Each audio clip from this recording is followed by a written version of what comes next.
Corey Schramm knows all about surprises.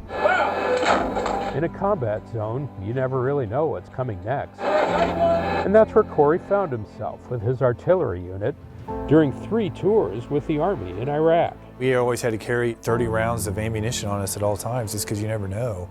95% of the time, your life is at risk over there. It doesn't matter where you're going. He never knew when the enemy might shoot mortars at his unit or when they might sneak in a suicide bomber. So how did Corey and soldiers like him deal with that level of stress? One convenient way was drinking. It was like the fastest solution to fix a temporary fix to a problem. You almost learn that's the way to deal with a bad day. I don't want to say they said that's the way to deal with it, but that's kind of what you were taught. After his Army days, it was a habit he took with him into civilian life. The habit would turn into an addiction. The addiction led to violent outbursts at home. That led to arrests, jail, and an order to stay away from his wife and kids. Corey hit rock bottom in jail, wondering if his life would ever change.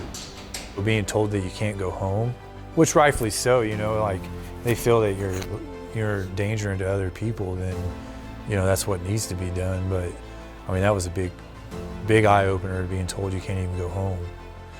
So just thinking about, like, you know, do you want to keep doing it? This is what it's going to keep coming to if you're going to keep doing it. When he got out, he contacted the Veterans Administration. The VA connected him to this. We appreciate you being here. Veterans Treatment Court has been around in Johnson County since 2016. Veterans charged with certain crimes can have their cases brought here if it can be shown their behavior traces back to their military service. The brain literally goes back to that fight, flight, and freeze, where it takes them back to that same situation they were in combat, and then oftentimes that's where we see the impulsive behavior. Someone doesn't have the regulation, the self-regulation to be able to think about what's going on. For Corey, it was a chance to turn things around. But in order to clean up his criminal record, he would have to commit to meeting all the program's requirements. We force them to come back to court a lot.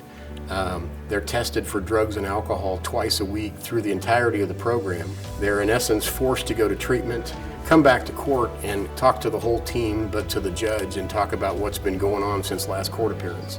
The court assigns a mentor who is also a veteran to everyone going through the program. Corey's was Ed Phillips.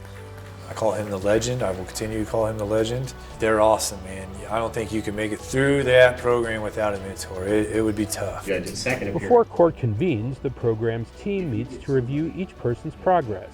The judges in Veterans Treatment Court keep the atmosphere informal.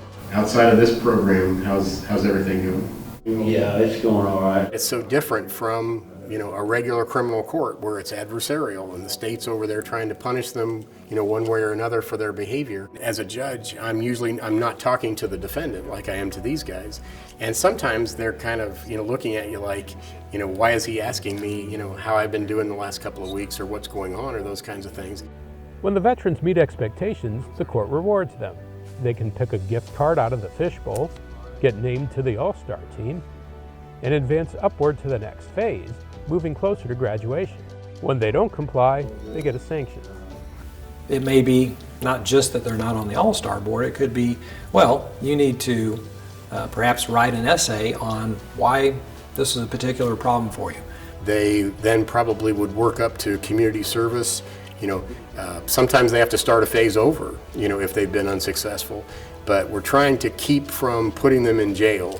You get a sanction, you know, like I missed a group one time to help a family member do something, you know, and Judge McCarthy even said, I'm glad you helped your family, but treatment's first and that class is part of your treatment. There was a consequence for what happened.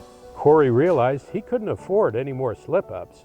He wanted things for his future, a career, a healthy relationship with his wife and kids, but it all depended on him making it through the program. In therapy, he had a revelation.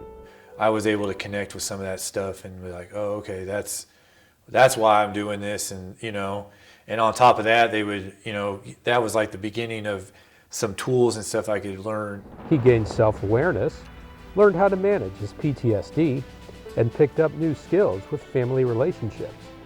After 2 years in Veterans Treatment Court, And we're really proud of you, Corey. Congratulations. Thank you. Corey reached his graduation day. You know, we all deserve a good life, and that is true. You know, it's not about sitting there and beating yourself up about all the mistakes. It's about taking the opportunities handed to you. After graduating, Corey completed a degree program and became first a peer mentor, then a case manager at Johnson County Mental Health. Here he is at a meeting of the Criminal Justice Advisory Council. At home, he rebuilt his family relationships and appreciates the second chance he got with his wife and kids.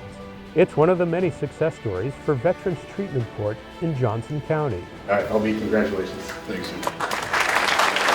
Success stories of men and women that accumulate with every graduation.